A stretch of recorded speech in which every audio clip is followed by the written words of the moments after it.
কত টাকা আছে এটি ফালা তাহলে আমি লিয়ে দুটো টান দিতে পারি আমার মাথা মুখ তো শেষ আজকে পেরি পাগলানি নাকি আজ যাই দেখি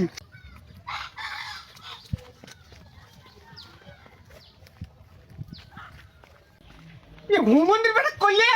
এলাকা বিয়ে দেওয়া লাগবিলে এত এলাকা থুয়ে সেই ভোরে এলাকায় বিয়ে দেওয়া লাগবে আমার হ্যাঁ 10 মাইল হাইটা দেওয়া লাগবি 10 মাইল হাইটা দেওয়া লাগবি সে আমার এই একখান বিড়ি খাইতে হ্যাঁ তোর আমার পেট ভরে ভাত খাচ্ছি খায়া মাথা মুতো বকা ঘুরতেছে আমার বিড়ির নেই সাথে মাথা মুতো কিছু ভালো লাগতেছে না হ্যাঁ কি করবে এখন আমি মাথা দিয়ে আসতেছে না যাই দেখি জয় লাগবে এখন বিড়ি না খাইলে আমার মাথায় ঠিক হবে নি তাড়াতাড়ি যাই এই তো মুনমান বিড়ির ফ্যান হ্যাঁ এই তো পাশে একটো বিড়ি খোর সালাম আলাইকুম ভাই ওয়ালাইকুম সালাম তা বিড়ির এলা আগুনটা দেন তো ধরেন